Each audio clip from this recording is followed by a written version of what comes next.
الحق مر ولو كان درا، حق بہت سے لوگوں کو کڑوا لگتا ہے اگرچہ وہ موتی ہو۔ الحمدللہ رب العالمین،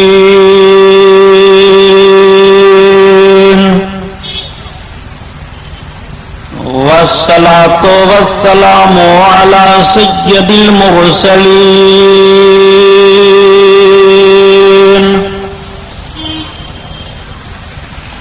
وعلى آلہ الطاہرین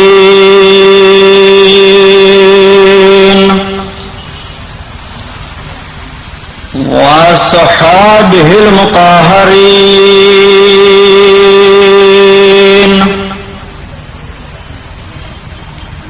وابنہ الغوث العظم الجیلانی محی الدین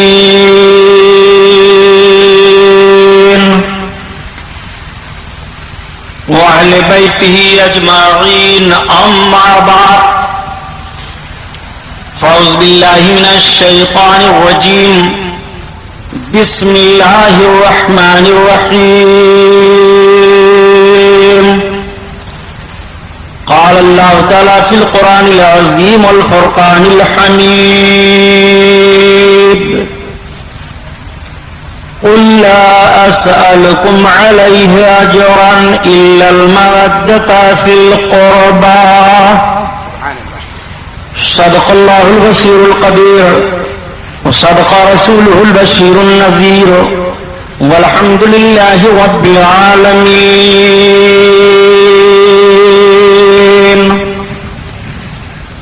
لائق صدر احترام علماء اہل سنت، قابل قدر سامعین حضرات، آئیے ہم اور آپ سب سے پہلے اپنے اور ساری کائنات کے مرکز عقیدت حضور رحمت للعالمین شفیع المذنبین اور رسول گرامی وقار محبوب پروردگار دونوں عالم کے مالک و مختار حضور محمد الرسول اللہ صلی اللہ تعالی علیہ وسلم کے دربار پنروار میں درود شریف کا نذرانہ پیش فرمائیں. پڑھیے بلند آواز سے.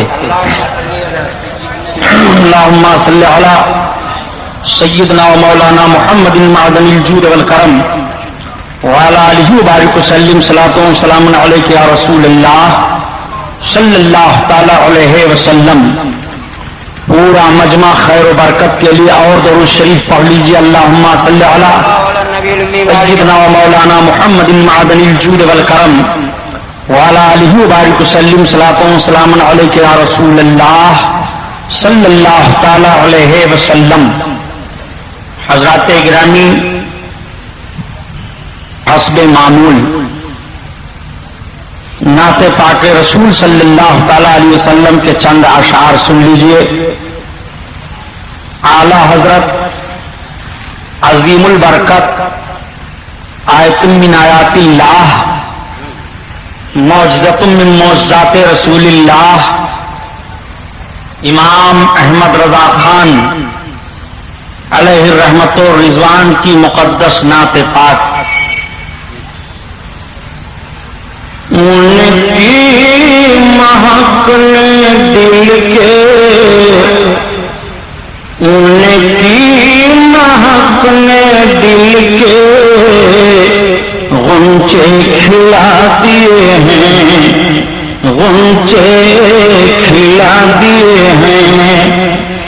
جس راہ چل گئے ہیں کوچے بسا دیے ہیں، کوچے بسا دیے ہیں.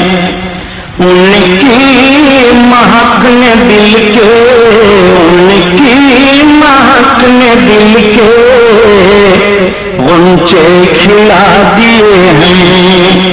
یہ بات بڑی مشہور ہے کہ اللہ کے حبیب صلی اللہ تعالی علیہ وسلم جو راستہ چلتے تھے وہ راستہ مہکتا تھا. سرکار جس گلی سے گزرتے تھے وہ گلی مہک جاتی تھی. جس مکان پر نبی کونین بیٹھ جاتے تھے وہ مکان مہک جاتا تھا. سرکار جس چیز کو چھو لیتے تھے وہ چیز مہک جاتی تھی.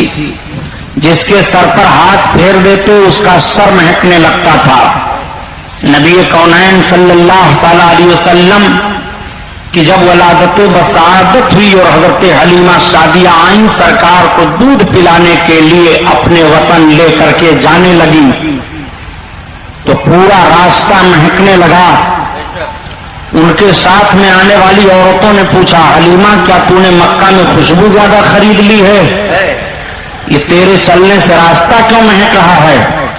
تو حلیمہ نے کہا میں نے خوشبو نہیں خریدی ہے، البتہ یہ سردار قریش عبد المطلب کے پوتے محمد ابن عبداللہ کے چلنے کی خوشبو پھیل رہی ہے۔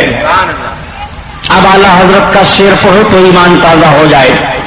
ان کی مہک نے دل کے غنچے کھلا دیے ہیں، غنچے کھلا دیے ہیں، جس راہ چل گئے ہیں کوچے بسا دیے ہیں، کوچے بسا دیے ہیں۔ خوشبو کی بات آئی تو سن لو، نبی کونین صلی اللہ تعالی علیہ وسلم کی عادت کریمہ تھی، میرے سرکار جب دوپہر کا کھانا تناول فرماتے تھے تو تھوڑی دیر تک آرام کر لیا کرتے تھے، اس کو قیلولہ کہا جاتا ہے۔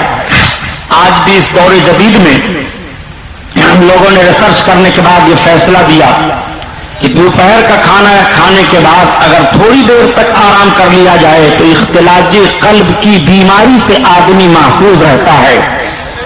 آج جس چیز کو ریسرچ کر کے بتا رہے ہیں اس کو اللہ کے حبیب صلی اللہ تعالی علیہ وسلم نے عملی نمونہ 1400 برس پہلے پیش کر کے بتا دیا۔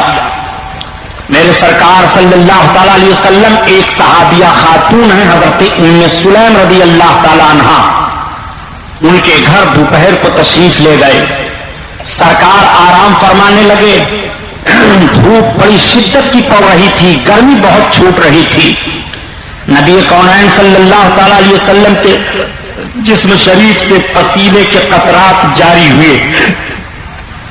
حضرت ام سلیم گھر سے برتن لیتی ہیں اور لینے کے بعد اپنے ہاتھ سے سرکار کے جسم پاک سے پسینے کے قطرات کو لے کر کے اپنے برتن میں جمع کرنا شروع کر دیتی ہیں۔ اللہ کے حبیب صلی اللہ تعالی علیہ وسلم نے نگاہ نبوت وا فرما دیا، دیکھتے ہی اللہ کے رسول ارشاد فرماتے ہیں، ام سلیم کیا کر رہی ہو؟ عرض کرتی ہیں، یا رسول اللہ آپ کا خوشبودار پسینہ جمع کر رہی ہوں۔ آقا ارشاد فرماتے ہیں کیا کرو گی؟ عرض کرتی ہیں، یا رسول اللہ اپنے خوشبو میں ملا دوں گی تو خوشبو تیز ہو جائے گی۔ اب اعلیٰ حضرت کا شعر پڑھو ایمان تازہ ہو جائے۔ ان کی مہک نے دل کے غنچے کھلا دیے ہیں، غنچے کھلا دیے ہیں، جس راہ چل گئے ہیں کوچے بسا دیے ہیں، کوچے بسا دیے ہیں۔ آؤ خوشبو کی بات آئی تو پھر سن لو نبی کونین کی خوشبو کیسی ہے۔ اللہ کے حبیب صلی اللہ تعالی علیہ وسلم تشریف فرما ہیں، میرے سرکار کی بارگاہ میں ایک صحابی حاضر آئے یا صحابیہ آئیں اور عرض کرنے لگے، یا رسول اللہ میری بچی کی شادی ہونے والی ہے، سرکار میں نے تمام لوازمات کا انتظام کر لیا ہے، یا رسول اللہ خوشبو آپ عطا فرما دیں۔ آج بھی عربیوں کا طریقہ یہ ہے کہ کوئی عربی جب کسی سے زیادہ خوش ہوتا ہے تو اپنی خوشی کا اظہار وہ خوشبو پیش کر کے کیا کرتا ہے۔ اللہ کے حبیب کی بارگاہ میں وہ خوشبو کے طالب ہیں، اور کس چیز پر؟ اپنے بچی کی شادی کے لیے۔ نبی کونین صلی اللہ علیہ وسلم ارشاد فرماتے ہیں برتن لے آؤ۔ جب وہ برتن پیش کرتے ہیں تو گرمی شدت کی پڑ رہی تھی، جسم شریف سے پسینے کے قطرات جاری تھے۔ اللہ کے حبیب صلی اللہ علیہ وسلم اپنے دست پاک کو اپنے بغل شریف میں لگا کر پسینے کے چند قطرے ان کے برتن میں ڈال دیتے ہیں اور ارشاد فرماتے ہیں لے جاؤ، جب تمہاری بچی دلہن بنے گی تو اس کے کپڑوں میں ان پسینے کے قطرات کو لگا دینا۔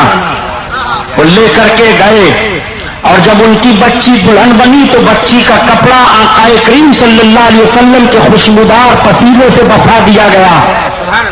اعلیٰ حضرت عظیم البرکت کے بھائی استاد زمن علامہ حسن رحمت اللہ تعالی علیہ اسی کو بیان فرماتے ہیں.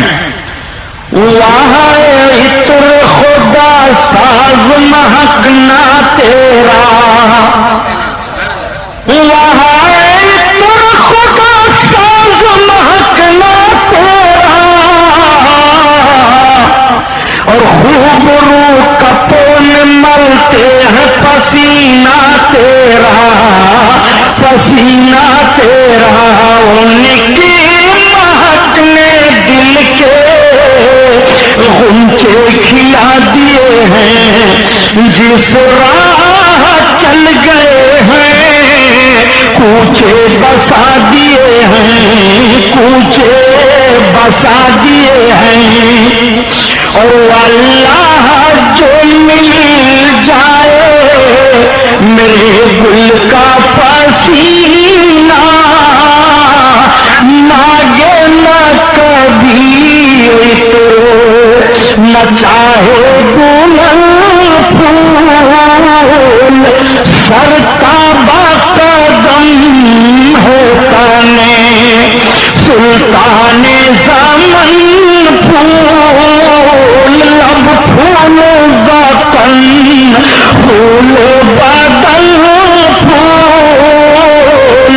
اور خوشبو کی بات آئی تو دیکھو نبی کونین صلی اللہ تعالی علیہ وسلم کے ایک صحابی ہیں جن کے دو بیویاں تھیں. ایک روز ان کی دونوں بیویوں نے اپنے شوہر سے سوال کیا کہ یہ بتائیے آپ کا جسم کیوں مہکتا رہتا ہے، آپ کے جسم سے ہر دم خوشبو کیسے آتی رہتی ہے، آپ نہاتے ہیں تب خوشبو نہیں لگاتے اور آپ کپڑے بدلتے ہیں تب خوشبو نہیں لگاتے، ہم تیز تیز خوشبو لگاتی ہیں مگر ہماری خوشبو پر آپ کی خوشبو غالب رہتی ہے. تو صحابی رسول کہتے ہیں اپنی دونوں بیویوں سے کہ سنو واقعی میں نہانے کے بعد خوشبو نہیں لگاتا، کپڑے تبدیل کرتا ہوں تب خوشبو نہیں لگاتا، مگر میرا پورا جسم مہک رہا ہے. اس کی وجہ یہ ہے کہ ایک مرتبہ مجھ کو کھجلی کی بیماری ہو گئی تھی، میں خارش کی بیماری میں مبتلا ہو گیا تھا.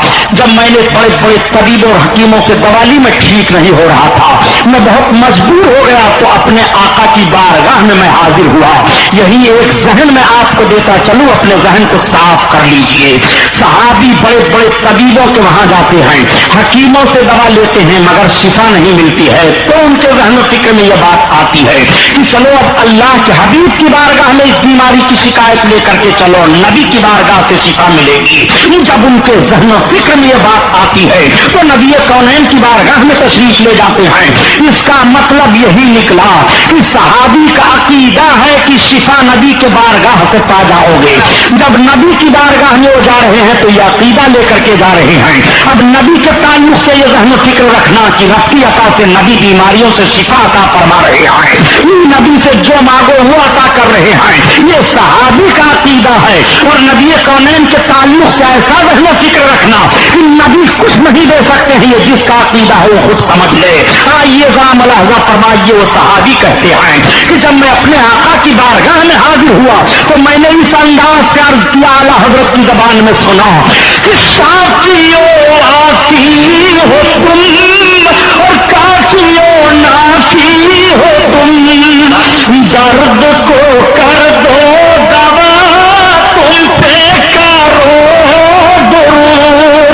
یا رسول اللہ آپ شافی ہو، یا رسول اللہ آپ کافی ہو، یا رسول اللہ آپ نافی ہو، میرے سرکار میرے درد کو دوا بنا دو، درد کی دوا نہیں بلکہ درد ہی کو دوا بنا دو. یا رسول اللہ میں آپ کی بارگاہ میں حاضر ہوں. نبی کونین سے میں نے جب عرض کیا تو میرے سرکار مجھ سے ارشاد فرماتے ہیں آؤ قریب آ جاؤ. جب میں اپنے آقا کے قریب ہوا تو نبی کونین صلی اللہ تعالی علیہ وسلم نے اپنا دست پاک میرے جسم پر پھیر دیا. نبی کا ہاتھ لگنا تھا کہ خارش کی بیماری دور ہو جاتی ہے اور اسی تاریخ سے میرا جسم مہک رہا ہے، میرے بدن سے خوشبو آ رہی ہے. اب اعلیٰ حضرت کا شعر تو ہو ایمان تازہ ہو جائے. ان کی مہک نے دل کے غنچے کھلا دیے ہیں، غنچے کھلا دیے ہیں، جس راہ چل گئے ہیں کوچے بسا دیے ہیں، کوچے بسا دیے ہیں. اور ایک جملہ عرض کر دوں پیارے، یہ نبی کا ہاتھ ہے. کھجلی والے جسم پر لگ جائے تو خارش کی بیماری دور ہو جائے. ایک ان کا بھی ہاتھ ہے جو اپنے آپ کو آقا کی طرح کہتے ہیں، صحیح سالم جسم پر لگ جائے تو کھجلی نہ بھی ہو تو کھجلی نکل آئے. تعجب ہوتا ہے جب اپنے ہاتھ کی مثال معاذ اللہ نبی کونین کے دست پاک سے مثال دیتے ہو. خدا کی قسم نبی کے ہاتھ کا عالم تو یہ ہے کہ اعلیٰ حضرت عظیم البرکت فرماتے ہیں اے لوگوں، تمہارے نبی کے دست پاک کا عالم تو یہ ہے کہ ہاتھ جسم تو اٹھا غنی کر دیا، موج بہار سماحت پہ لاکھوں سلام، لاکھوں سلام. اور خوشبو کی بات آئی تو سن لو، جب میرے آقا صلی اللہ تعالیٰ علیہ وسلم ہجرت فرما کر کے مکہ شریف سے مدینہ طیبہ آئے اور پہلی بار مدینہ طیبہ میں حضرت بلال رضی اللہ تعالیٰ عنہ نے اذان دی. اذان کے الفاظ کو مدینہ شریف کے بچوں نے جب پہلی بار سنا تو نقل اتارنا شروع کر دیا. آج بھی بچوں کی عادتیں ہوتی ہیں کہ بچے نقل اتارنا شروع کر دیتے ہیں. کوئی شعر سن لے تو وہی پڑھنے لگتے ہیں، کوئی انقلابی نعرہ سن لے تو وہی انقلابی نعرہ لگانے لگتے ہیں، کوئی طور طریقہ دیکھ لے تو وہی غول بنا کر کے ادا کرنے لگتے ہیں. یہ بچوں کی فطرت ہوتی ہے. مدینہ طیبہ کے بچے اپنے آقا صلی اللہ تعالیٰ علیہ وسلم کے نام کو لے رہے ہیں، اذان دیتے چلے آ رہے ہیں. ادھر سے اللہ کے حبیب تشریف لے جا رہے ہیں، ادھر سے تمام بچے اذان دیتے آ رہے ہیں. بچوں کی نگاہ سرکار پر پڑی اور سرکار نے بچوں کو دیکھا، بچے خاموش ہو گئے. جب آقا کے قریب آئے تو سرکار نے ایک بچے کو قریب بلایا اور بلانے کے بعد دعا دی. اس بچے کے سر پر اپنا ہاتھ پھیر دیا. اس بچے کی آواز بڑی اچھی تھی. یہ بچہ بھاگتا ہوا اپنی ماں کے پاس گیا. اے امی، ہم سب بچے اذان دیتے بھی آ رہے تھے، ادھر سے اللہ کے رسول آ رہے تھے، اللہ کے رسول نے مجھے قریب بلایا، مجھے دعا دی ہے، میرے سر پر ہاتھ رکھا ہے. تو ماں نے فرمایا بیٹا قریب آ جا، وہ نبی ہیں، ان کا ہاتھ جہاں لگ جاتا ہے وہ جگہ مہکنے لگتی ہے. تو ماں اپنے بچے کے سر کو سونگھ رہی ہے تو خوشبو آ رہی ہے. ماں نے کہا بیٹا میں تجھے وصیت کرتی ہوں، تیرے بالوں سے نبی کے ہاتھ لگ گئے ہیں، اس لیے اب پوری زندگی ان بالوں کو ترسوانا نہیں. تو وہ صحابی اپنے بالوں کو پوری زندگی ترسواتے نہیں ہیں اور پوری زندگی ان کے بال سفید نہیں ہوتے ہیں، اور جدھر سے وہ چلتے ہیں خوشبو پھیل جاتی ہے، جہاں بیٹھتے ہیں خوشبو پھیل جاتی ہے، جدھر سے گزرتے ہیں خوشبو پھیل جاتی ہے. اب نبی کونین کے تعلق سے یہ شعر سنو، ایمان تازہ ہو جائے کہ ان کے غنچے کھلا دیے ہیں، غنچے کھلا دیے ہیں، جس راہ چل گئے ہیں کوچے بسا دیے ہیں، کوچے بسا دیے ہیں. اور خوشبو کی بات آئی تو سن لو، ایمان تازہ ہو جائے. نبی کونین صلی اللہ تعالیٰ علیہ وسلم ہم پاپیوں کو کتنا یاد کرتے تھے اور نبی کتنا چاہتے تھے، اندازہ لگاؤ. ایک مرتبہ صحابہ کے درمیان میرے سرکار بیٹھے ہوئے ہیں، آقا اٹھ پڑتے ہیں اور باہر تشریف لے جاتے ہیں. مدینہ طیبہ سے باہر ایک باغ تھا، اس صحابی کے باغ میں سرکار تشریف لے گئے اور اپنی پیشانی کو سجدہ میں رکھ دیا. آقا کریم صلی اللہ علیہ وسلم کی مقدس آنکھوں سے آنسو بہ رہے ہیں. رب تعالیٰ کے محبوب ہم پاپیوں اور گنہگاروں کے لیے رب کی بارگاہ میں معافی مانگ رہے ہیں. نبی کونین کے ایسے آنسو گر رہے ہیں کہ سجدے کی زمین بھیگ جاتی ہے، داڑھی شریف بھیگ جاتی ہے، ریش مبارک تر ہو جاتی ہے. مدینہ طیبہ کے جانثاروں نے جب سرکار کو دیکھا، زیادہ وقت گزر گیا، نظر نہ آئے تو تلاشنے لگے. اب ڈھونڈ رہے ہیں کہ میرے آقا کہاں چلے گئے. جہاں جہاں سرکار بیٹھتے تھے وہاں دیکھ رہے ہیں، جن کے گھروں پر سرکار تشریف لے جاتے تھے وہاں دیکھ رہے ہیں، مدینہ کی گلیوں میں تلاش رہے ہیں، مدینہ کے چپا چپا میں تلاشا جا رہا ہے. نبی کونین نہیں مل رہے ہیں. تمام صحابہ حیران و پریشان ہو جاتے ہیں کہ ایسا تو نہیں ہے کہ ابتدائی اسلام کا وقت ہے، کسی دشمن نے میرے سرکار کو تکلیف دے دی ہو. آقا کریم کو ڈھونڈا جا رہا ہے، جدھر سے خوشبو آ رہی ہے اسی طرف سب دوڑے چلے جا رہے ہیں. اسی لیے تو اعلیٰ حضرت عظیم البرکت ارشاد فرماتے ہیں کہ کیا مہکتے ہیں مہکنے والے، کیا مہکتے ہیں مہکنے والے، بھوت چلتے ہیں بھٹکنے